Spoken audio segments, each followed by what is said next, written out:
Hi, Erin Loeffler here. I am doing the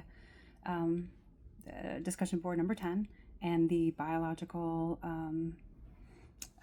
spiritual psychology section. And the first little kind of side takeaway from all of our conversations was one that came at the end of the class, but it ties into the articles. Dr. Zhang actually said that about trauma and how it gets worse as people like getting in there at the moment of the traumatic situation is powerful because it keeps from the maladaptive rumination that occurs. And there's a man named Gabor Mate that wrote this book called Myth of Normal, and he actually talks about how trauma becomes worse over time as we apply meaning to it.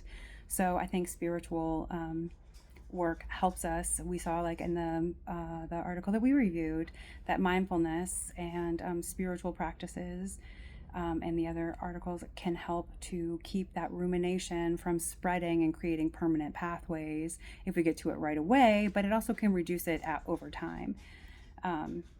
And I think the most important thing was we learned that neurologically we don't have just one area where this, like the God area is not there, but there are pathways connecting multiple areas in networks that are connected to how we experience things in the world. And I think it was James who was talking about, and Bell Nelks also mentioned how spiritual, like they were trying to examine if these spiritual experiences were created in the brain, or if the network is just processing what's going on. And James referred to the medical materialism, and how St. Paul, how they called St. Paul's visions the discharging of lesions of the occipital cortex. Like that was a kind of a blow to those of us who are believers.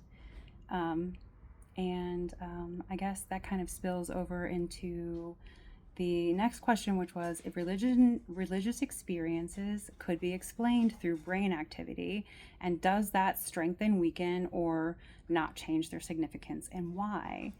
And so reductionism is like the explaining away of complex spiritual situations or dynamics, period,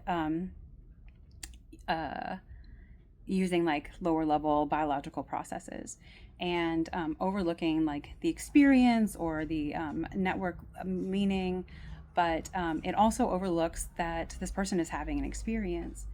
And I do not believe that it takes away from the significance of the experience. I mean, if it may not have been paranormal in nature, I guess, but maybe was significant because it created healing for the person, I think that alone is significant. And then we were supposed to kind of talk about like a observation of our own. Oh wait, but there's another point I wanted to make. So I don't think it changes their significance, because also if you are like the Quero or in Peru have some of the same ideations of God that like Tibetans have. And we're talking like these ancient tribal experiences where they have like their prophecies are the same, but these people have never like crossed paths at the time. Like there wasn't, online, connections between these people while they were discussing these manners. And there was a group of people that are like 120,000 years before we had our own like burial systems and belief in God, that have like when they found this, I think they're called the Rising Star Cave System, and it's like in Africa. And these very small people with very large brains would crawl deeper into the cave to bury their dead with like belongings. And there was like cave paintings that resemble things like godlike creatures, and like uplifted. How did all of humanity come up with the idea of God? Like they're not like one tribe indoctrinating another on a whole different content.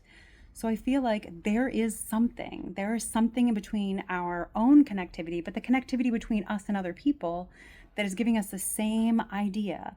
Now, there was one theory that was like, this idea comes from like the idea of God, and like when we die we like go through the dark tunnel into the light, that was somehow connected to like early memories of being like warm and safe in this darkness, and then coming out of our mothers into like the bright light and then being held and connected to. And maybe that's the truth. But if we live life in a way that is meaningful because we believe in this other thing, because we believe we're being watched, because we believe we're not alone, then let it be. It's still extremely significant. And oops, sorry for that. That was my door. So this is an uncomfortable conversation, so trigger warning. But I don't know. Maybe I won't go into all that. I just feel like it's there. So lots of trauma when I was a kid. My daughter suffered some great trauma, and it was similar to mine. When that happened, I had a break. Like, I did not know how I was going to protect my child any longer. I gained a significant amount of weight. I weighed almost 400 pounds. I was like bedridden and miserable and could not, for the life of me, get like PTSD, like loud noises around me. I would jump, I would startle, I would get very aggravated. It was uncomfortable. Mental health counseling and different churches. I mean, I grew up in a Catholic church, but none of the things set in with me until I learned to go take my time away from these things. And when I did, I learned to look for the signs. When I would find a feather, I would feel like Dharma was happening, or I was on the path I was supposed to be to doing the right thing. Now, when I was in my brokenness, I wasn't achieving anything. I was a hairstylist, but I was like barely getting the energy to go to work. I was frustrated with everything and everyone. And after this looking for meaning and sinking inside to hear myself, after I was taught to do that, that significant space where a grasshopper biting my finger taught me how to handle social situations or something like that. And as silly as it sounds, that gave me the momentum to go from having been a victim of a trauma to going in back to school at my age and becoming somebody who wanted to go to those people who harmed me and heal them, understanding that it was their own trauma. Now, I don't know many people who do that, and I am not a fantastic person by any means. I am somebody, though, that found purpose through my spiritual connection, and that is what I believe kind of rolls into the next question about understanding the brain basis of religion could influence how you approach clients and their spiritual beliefs and interpret unusual experiences. In that, if you are finding that like you have a client who has schizophrenia, but they're getting good messages from the things, why discourage it? Show them that they have a superpower in this. You are connected to some other things. Giving them a new spin that they don't already have is like this beautiful gift that can allow for, the room for them to grow. So the final part was something about asking a question.